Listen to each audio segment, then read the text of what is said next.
This is going to be Ragefire Chasm as a level 17 Mistweaver monk.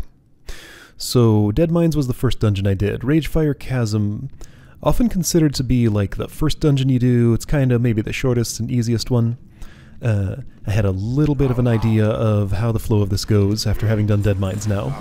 Pick up quests quick as you can, no time to read them, don't worry about it for the most parts.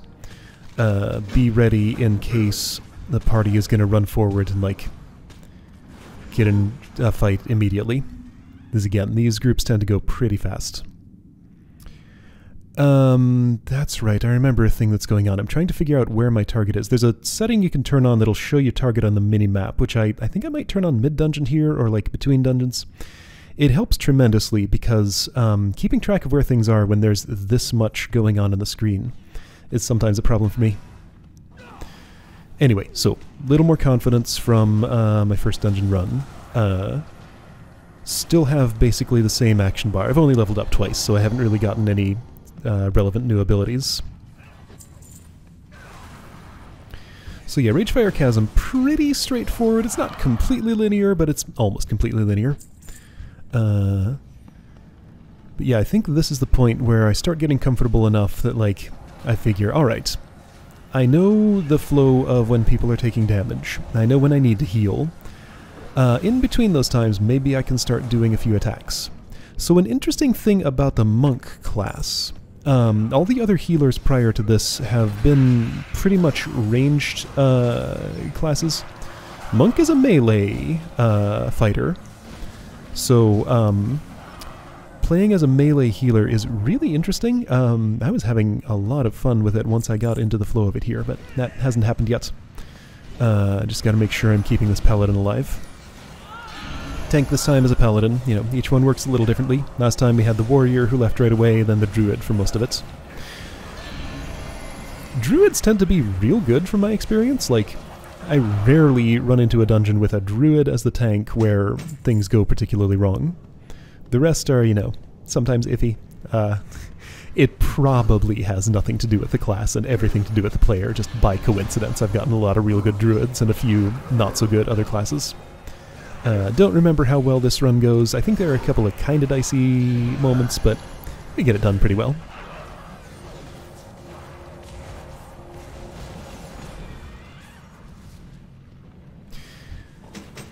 Let's see, yeah, Ragefire Chasm, another old school dungeon, was not redone in the same way that Deadmines was. So compared to that one, this will be closer to its original form. I don't think there's any voice acting in here for the bosses or anything like that. But it's a fine dungeon, nothing wrong with it. Short and sweet. I guess this is a boss? First boss? Yeah, it's popped up over there on the right. Don't really know what it does, didn't matter too much. Nothing's too hard in here.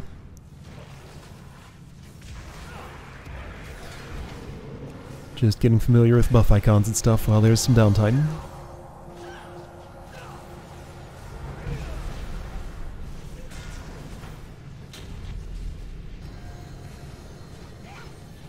Still hard casting Enveloping Mist.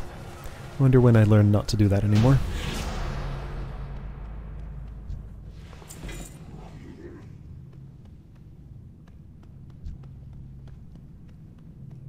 There are hotkeys I can use for targeting like first party member, second party member. I often found it just more comfortable to actually click on their portrait over on the left when I want to target them.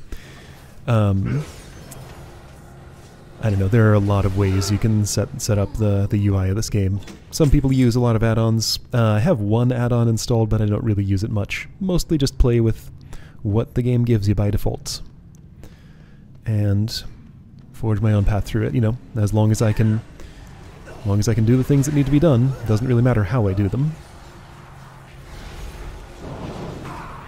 So yeah, usually keeping my cursor over on the left if I need to switch targets and heal somebody else, or, you know, if I lose my target. One thing I found that was real handy is I can press tab to target the nearest unfriendly thing, like if everybody's in combat. Then press F to target that thing's target. So usually the enemy will be targeting the tank, so tab F gets me very quickly to targeting the tank. That's usually what I did with the keyboard going forwards if I don't feel like clicking on them to target. It changes my target when I loot something, so, you know, I can't just keep the tank as my target the entire time if I want to be picking up loot and stuff. So yeah, this dungeon's tiny. We're like at least halfway done already, I think. There's not that much to it. Maybe this is not the point where I get comfortable enough to start attacking things. I haven't seen myself do it yet. I know it happens at some point. Alright, you look like a boss. Yeah, Dark Shaman something or other. Corinthal. Red text does not show up on recorded video very well, so that's really hard to read. And that's the color of boss text.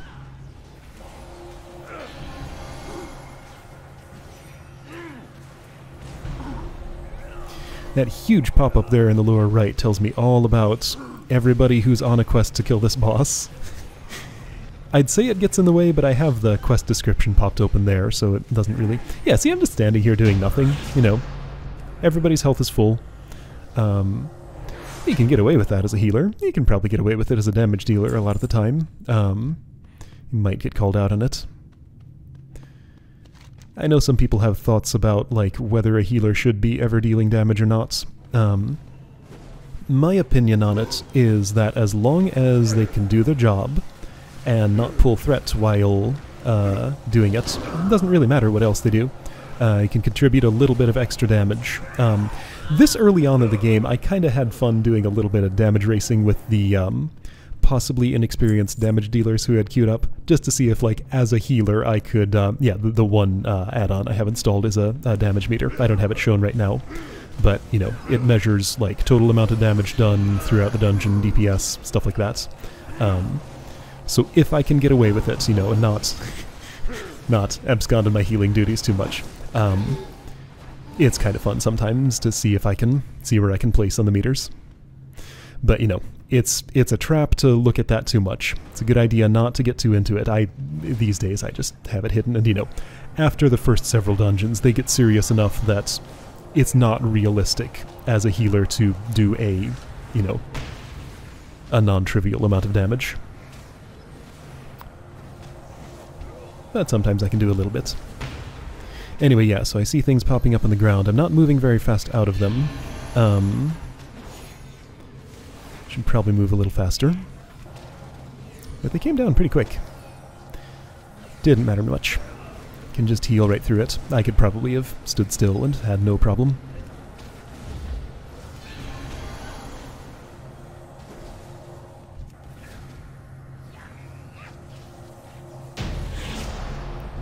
Alright, another boss down. Big lava worm thing.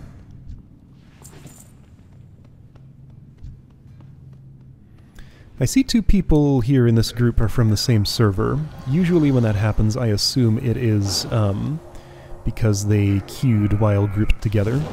Both Blood Elf Paladins. That doesn't necessarily mean anything, but that's just kind of what I usually assume.